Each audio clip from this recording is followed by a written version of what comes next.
Welcome, everyone, to today's episode of Online for Authors.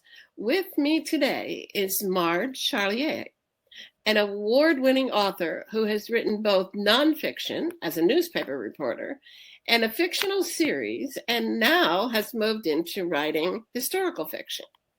Her novel, The Candlemaker's Woman, is our main topic today. Welcome, Marj. Thank you very much, Carol. So nice to be here. I'm so glad you could make it. I feel like we might have shared a similar path leading to our writing today.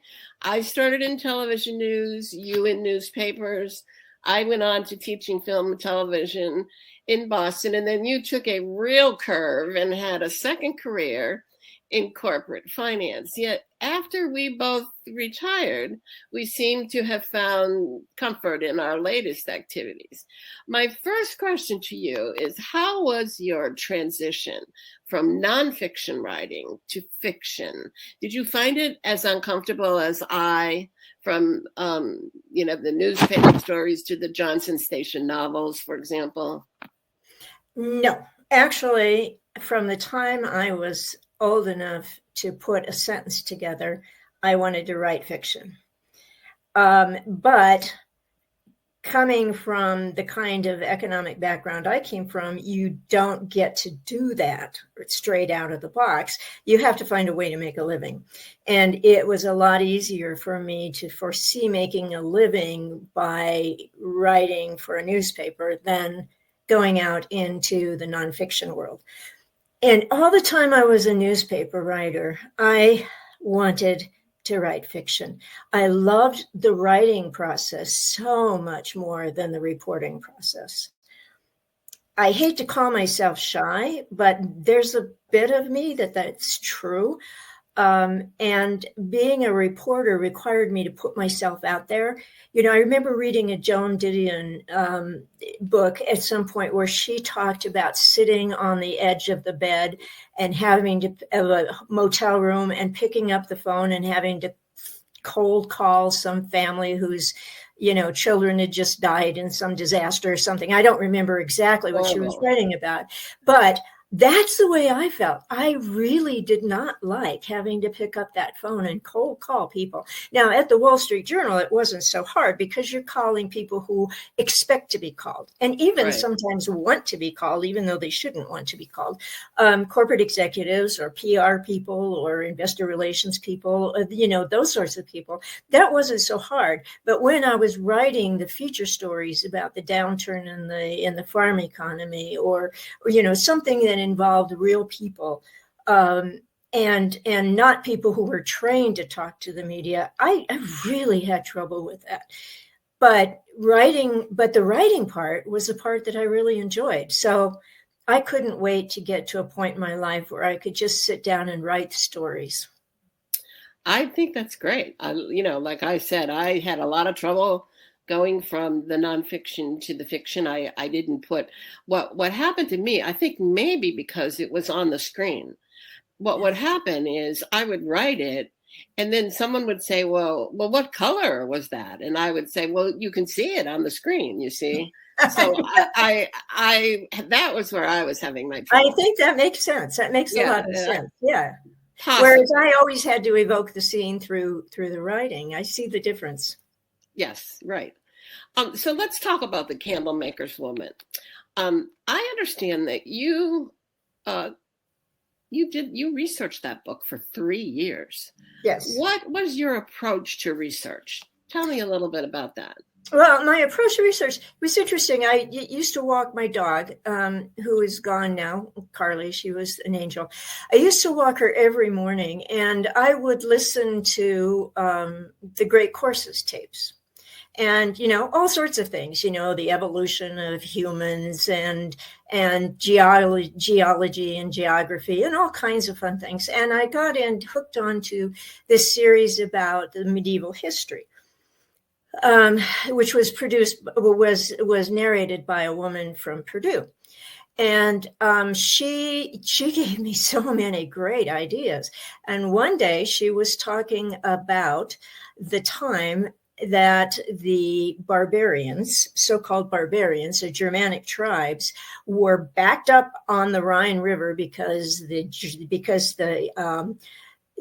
Roman Empire didn't want them to cross the Rhine and come into the empire, but they were being pushed by the Huns, and they'd been starving, just sitting there starving, wanting to get in, and it's wintertime and it's cold and they're freezing. And then on New Year's Eve, 406 AD, the Rhine River freezes solid for the first time in decades. And suddenly the barbarians, the Germans, swarm across the Rhine River, and the world is changed forever. That is truly a beginning of the Western world as we know it. I got goosebumps hearing that story. And I thought, gosh, there's got to be a lot to it. So I started looking into it. There's lots and lots and lots of enormous amount, yes. Yes. Large books. Large books, yes. Very academic books, sometimes very dry books, but they're out there. And some of them you can't afford to buy. And you can't even find them at the library, but a lot of them you can get intra-library loans so that you can get them from some of the great academic libraries in the country. And so I did a lot of that research. In the meantime, I came across this story about a nun in 589 AD who led a rebellion against the monastery against the bishop who wanted to take over their female monastery. They weren't called nunneries back then, they were called monasteries. And I got sidetracked and wrote that book first. It's called The Rebel Nun.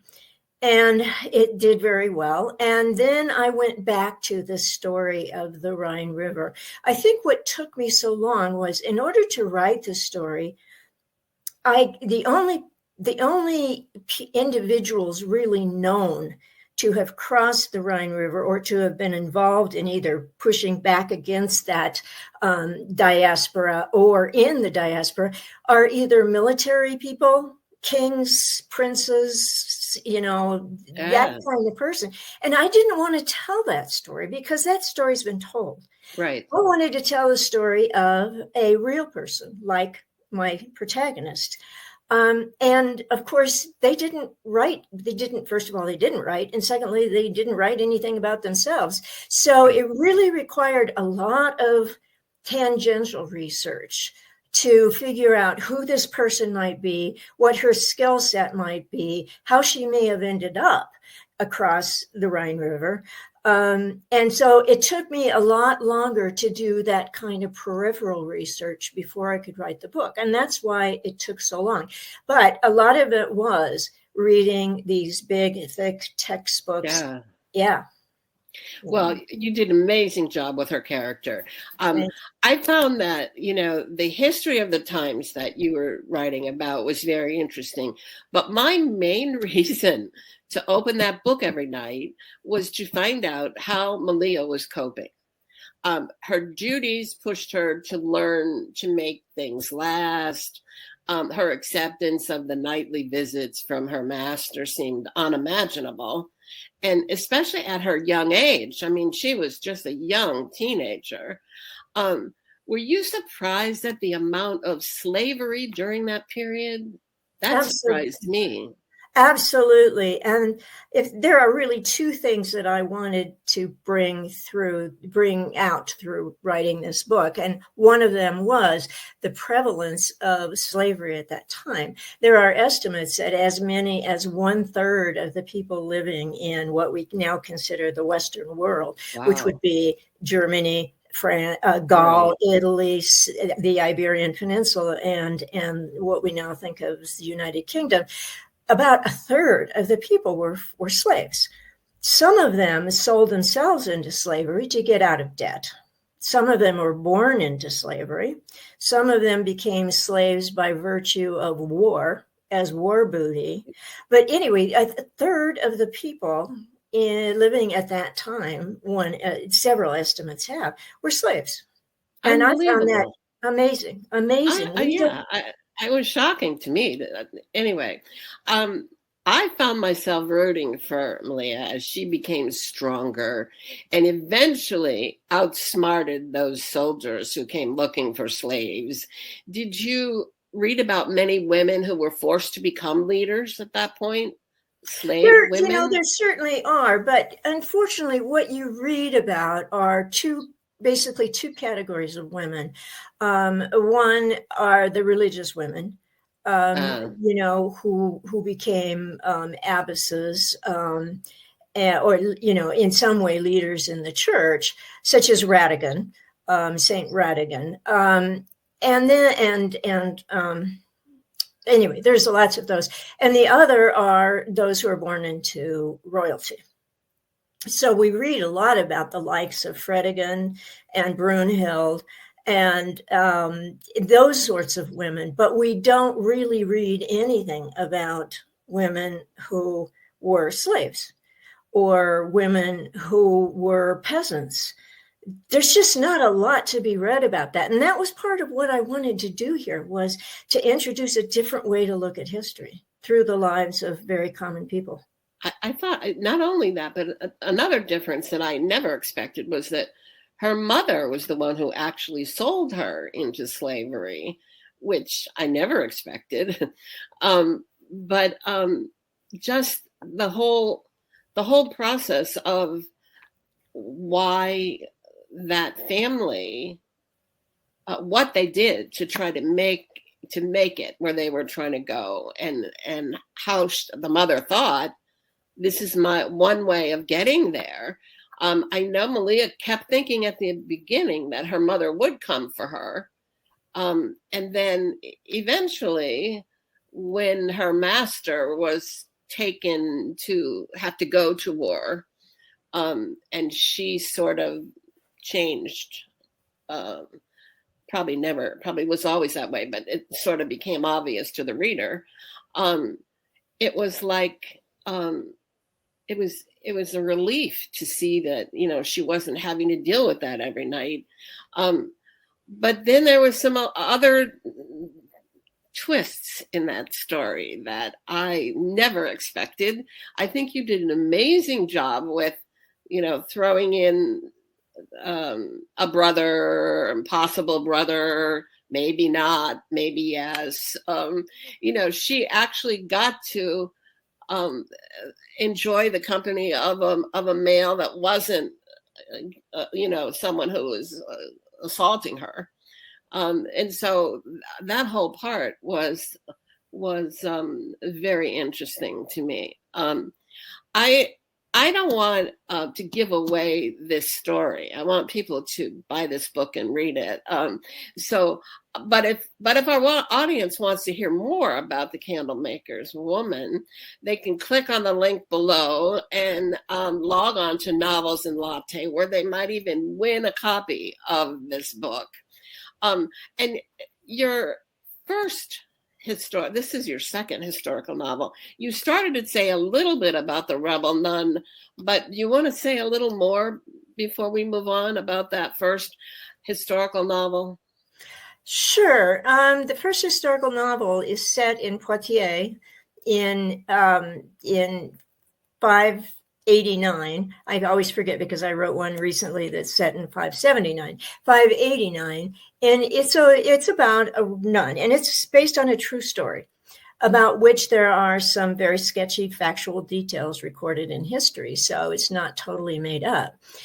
But of course, all the interiority, all the dialogue, all of the reasons she does what she does had to come out of my imagination, because the people who wrote about this instance, about this episode, were all bishops. And of course, they had their bias, a male bias, a religious bias, and so on.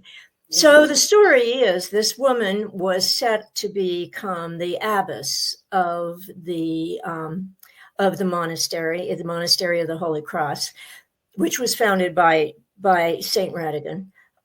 She was supposed to become the abbess, but the bishop came in at the former abbess's death and demanded that a different woman become the abbess. And this woman was a woman who no one in the monastery liked. And the reason no one liked her, there were many reasons, but she was greedy. She was licentious. She didn't speak the same language as the other women. There were many, many languages at that time, as you can imagine, people coming from all over the Western world and coming into these monasteries. So this other woman, Lebova, is named as the abbess. Well, she's very cruel and follows the bishop's orders and basically starves the monastery's women. And so my protagonist, Clotilde, leads the rebellion. And it's a true story, and a lot of what happens in the novel follows those facts that are known. It turns out, I don't want to give out the ending, but she does. She leads the rebellion, and the interesting thing about that story is it's very, very much set in the time when the church was beginning to be more and more misogynist all the time. And I don't speak of that as what the church is today. I really don't mean to denigrate the Catholic Church today. But at that time, it was becoming more and more misogynist. They kicked women out of the clergy. They kicked women. They made it so that women could not participate in the sacraments. Right. They basically told men that they had to, the priests had to kick the women, their wives, out of the house. And there were all sorts of concepts about how dirty women were and how awful they were. And that's why they couldn't touch the sacraments. And so this story is really set in that history, a time when the church had demanded that local bishops take over the women's monasteries.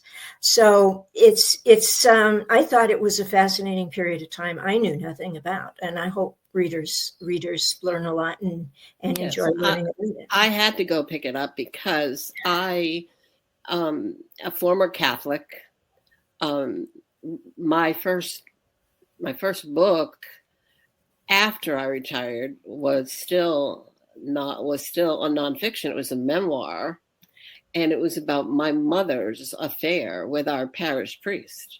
Oh, interesting. And her secret family I discovered after she died. Oh. And yet,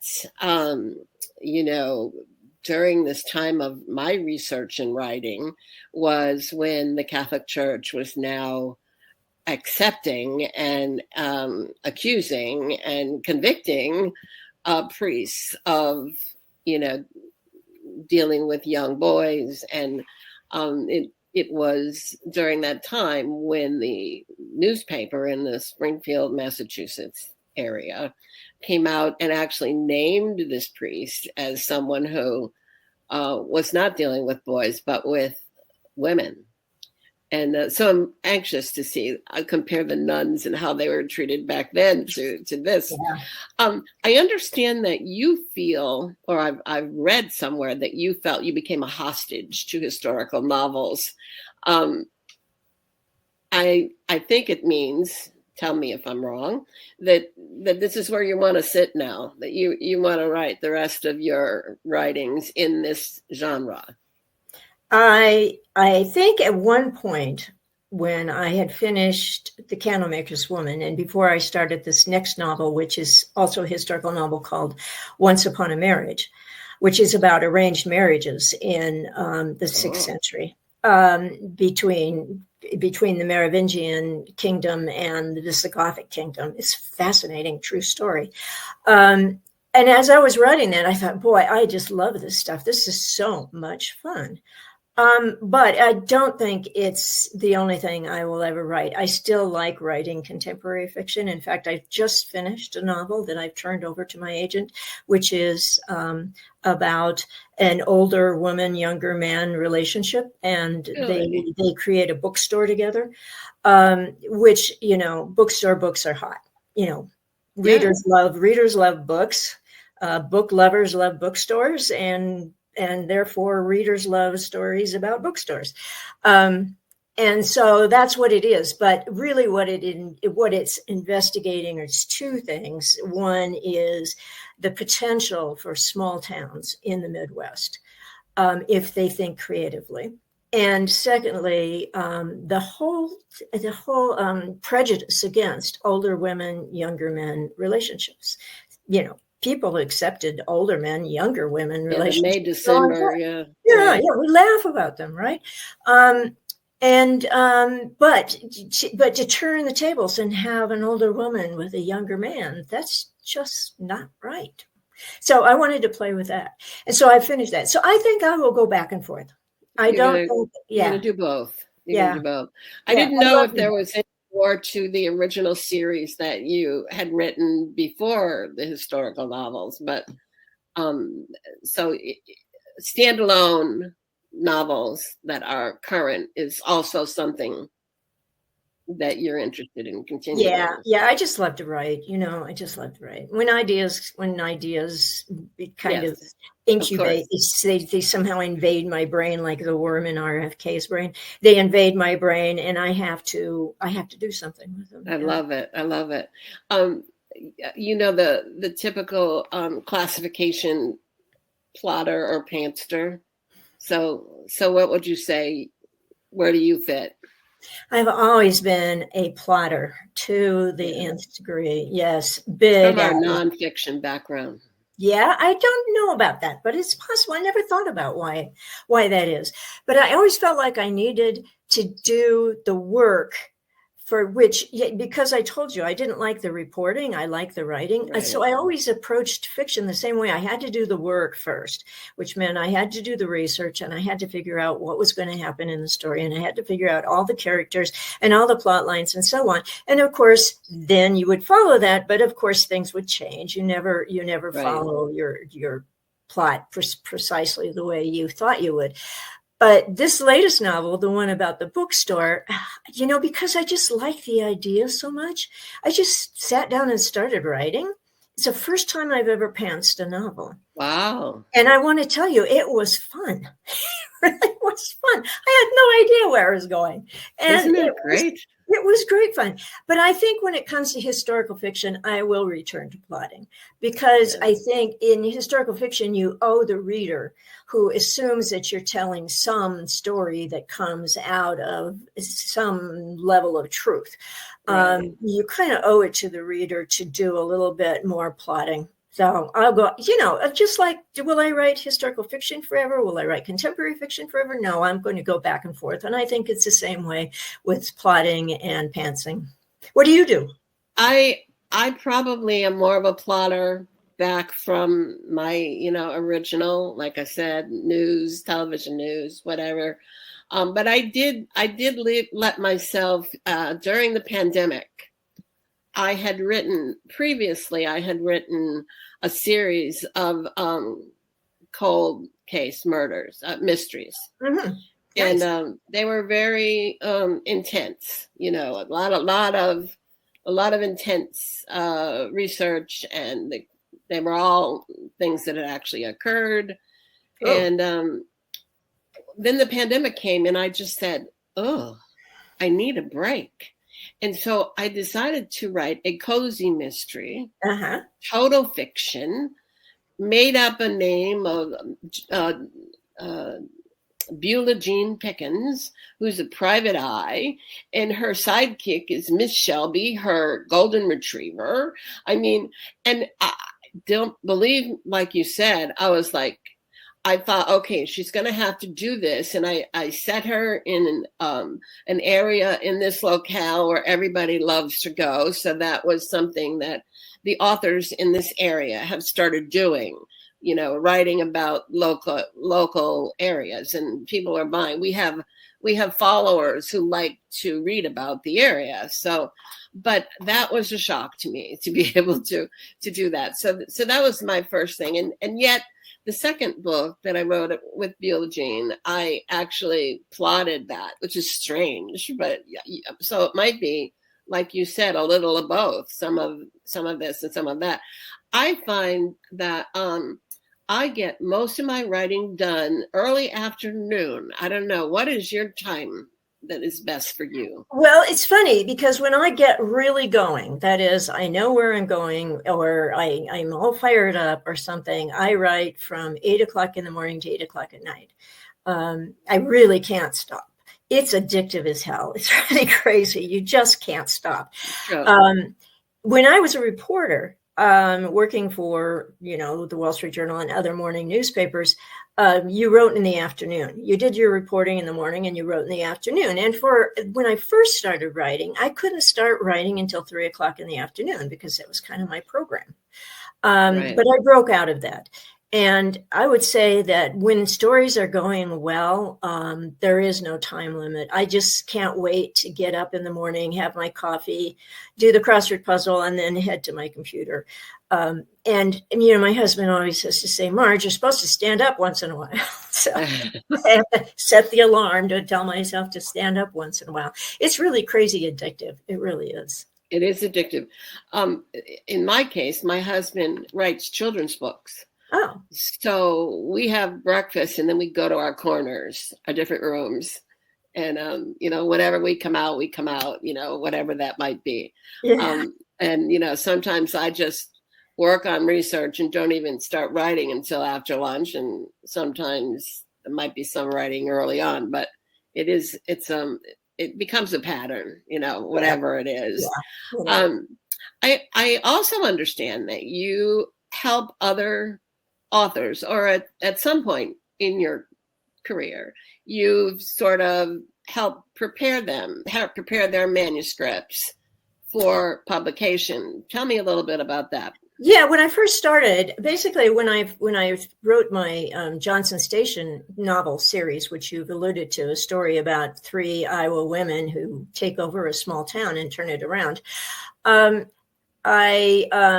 I didn't have a publisher, so I had to self-publish. Well, I bought all the software, InDesign and Photoshop and whatever else, and learned all that software. And it's not, especially InDesign, it's not easy to learn. Right. It's a pretty difficult learning curve. So once I'd learned that and had purchased the software, people friends in the Writers Guild would ask me, how did you do this? And I would tell them and they go, oh, their eyes would cross. And I said, look, I'll do it for you. And when I first started doing that, I would design covers, do the formatting, in some cases edit, not my favorite thing to do because I'd rather read something else, do some editing and then do the metadata and get the book up on KDP, Lulu, Ingram, wherever they chose they wanted to do it. And some people don't put it up that way. They just have copies printed. Anyway, I helped them do that. And I started out at first kind of creating a publishing company. So I would take a royalty from their sales. That got to be a nightmare of bookkeeping, because I had at one time like 36 different books that I had done for other people. And so I turned all the royalties over to them. And now what I do is I do the same work. I do covers, I do formatting, I do metadata. I help them get it up on whatever platform they want to get it on, and then I turn it over to them. One thing I don't do, so I can't really call myself, according to the Independent Book Publishers Association, I can't call myself a publisher because I do no marketing. The only marketing I do is getting the book up for distribution on those online platforms. So I did that, and I'm still doing that. I'm working with a guy, I'm doing his 3rd and 4th memoirs for him. I have another woman who's turning her dissertation into a nonfiction book, and I'm working with her. And another man who I did his first neurology book 5 or 6 years ago, and he's come back and wants me to do another book with him. So I'm doing a lot of that on the side. It pays well, but it's not as much fun as writing. Right. My husband and I are doing a similar thing. We don't take royalties. We just get them ready, give it to them. But, we do covers and all of that. So that you're right. It's not as interesting. It's just busy work, but it does help them out. And we just have said that's as far as we're going to go. It isn't not creative. I mean, designing covers is very creative work, and so is formatting. I mean, you can format a book in any, different leading, different margins, different typeface, different headings, different footers, different, entirely different looks. And it's kind of fun to play with an author. And help him or her decide how they want that book to look. And that's creative and it's fun. And then when you get all that done and you're starting the formatting, then it starts to be, oh my God, another widow. Why did I say I would do this? Yeah. Right.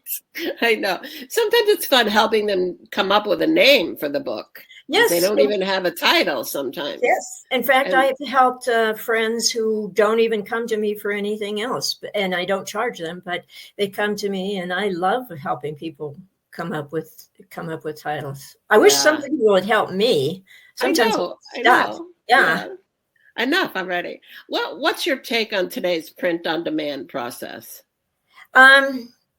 It's kind of a complex question, because one of the things you may be asking is, what do I think about independent publishing, self-publishing?